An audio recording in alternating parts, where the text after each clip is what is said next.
Okay, the directions for this section are to use integration by parts, so nicely, at least I know how to get started on my problem. This first one, we have the integral of the natural log of 1 plus x squared dx, so I know that I need to find a u, and a du, and a dv, and a v. All right, so for this one, I'm going to pick u as my ln because we don't have an integral for it, so ln 1 plus x squared, and then the other part that would be left would just be dx, or we could put 1 dx if that makes more sense. All right, so since I'm looking for the derivative of ln, it would be du over u. So the derivative of 1 plus x squared would be 2x, and then over u, which would be 1 plus x squared. And then on the right side, the integral of 1 would actually be x. So using my integration by parts, I'll have uv, so I'll have x ln 1 plus x squared, and then minus the integral of v du. So I'm going to have 2x over 1 plus x squared times x. And if I put that over a 1, I'll end up getting x natural log 1 plus x squared minus the integral of 2x squared over 1 plus x squared. All right, evaluating this integral, since the degree of the numerator is greater than or equal to the degree of the denominator, I'm going to use long division. So I will be dividing 1 plus x squared into 2x squared. And I'm actually going to rewrite this as x squared plus 1. It will make it easier to do the long division. So if I think of what do I need to multiply the x squared by to get 2x squared, it would be 2.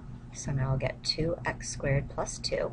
And then I'm going to subtract, so I'll get negative 2 as my remainder. So that one in there, let me just write what we have. I have x ln 1 plus x squared minus what I just found was that problem went in there 2 times, and then we have minus the remainder, which is 2 over x squared plus 1. And please keep in mind we're still taking the integral of both of those.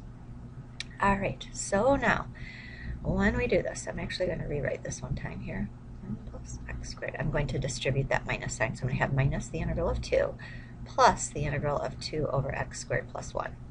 Alrighty, so we have x ln 1 plus x squared minus the integral of 2 is 2x.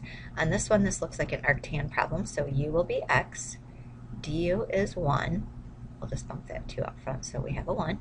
And then my a is 1. So I'm all set for an arctan, so I'm going to have plus. We've got a 2 hanging there, 2 times 1 over a, which will just be 2. Arctan u over a, so that will just be arctan x. So that is my entire integral.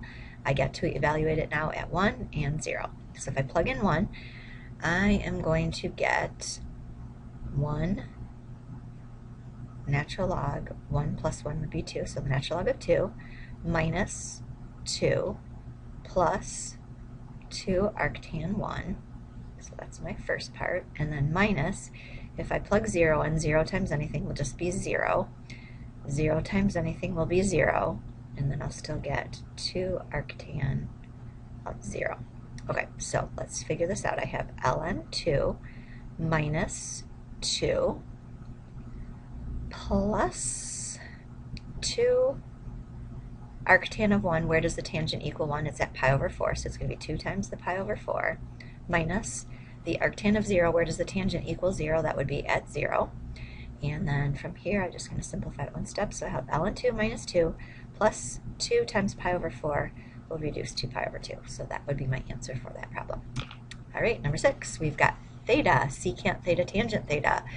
Well, let's do a u substitute, integration by parts. So du, u, du, dv, v. All right, so on this one, I'm going to let u be theta, so that du will be 1, d theta. And then dv will be secant theta, tangent theta, d theta. Well, this actually will be, yeah, okay, I do believe I did that right. Okay, and then v is the integral of secant tangent is just secant. All right, so I'm ready for my parts. U times v will be theta secant theta minus the integral of v du. So this will be secant theta d theta. And hopefully we know our formulas at this point in time. We're going to have theta secant theta minus the integral of secant is natural log of secant theta plus tangent theta, and then plus c. Right, problem number 7. This is going to be one of those fun ones. Alrighty, we've got e to the 3x cosine of x over 3, and we're going to do integration by parts. We could pick something different for u and du. We'll just kind of see how we go. I'm going to let u be e to the 3x, and I'm going to let dv equal cosine of x over 3. And remember, cosine of x over 3 is really like the cosine of 1/3 x dx. Alrighty, so du, the derivative of e to the 3x will be 3 e to the 3x, and then v, the integral of cosine of 1/3 x, is actually going to be 3 sine of 1/3 x. Because we do the reciprocal, the derivative would be 1/3 cosine 1/3 x, so the integral will be 3.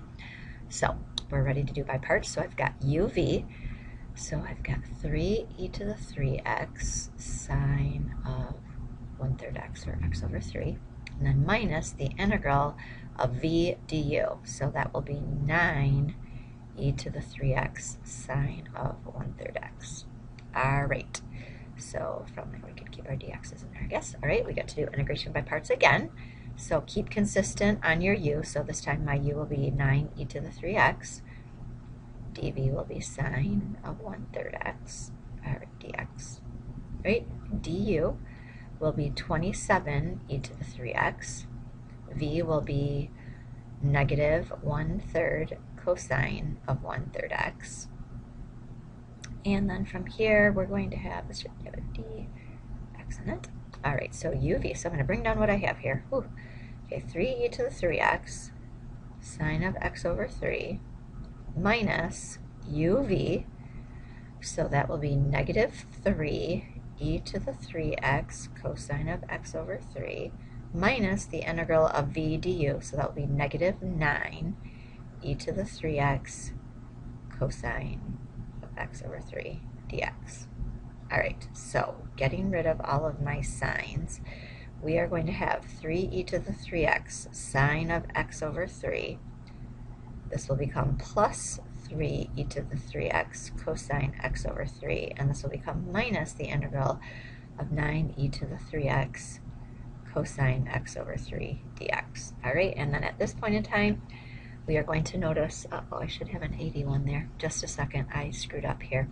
I screwed up because right here, the integral of sine of 1/3 should have been negative 3. So when I did v du, this should be an 81. There we go. So this is going to be an 81. Right? And then from here, we're going to start going in a cycle. So I'm going to set it equal to the original problem. And then I notice that I can combine like terms, so I'm going to add 81 over to this side. So I'm going to end up with 82 of those. And that will equal the other side, which is going to be 3 e to the 3x sine of x over 3 plus 3 e to the 3x cosine x over 3.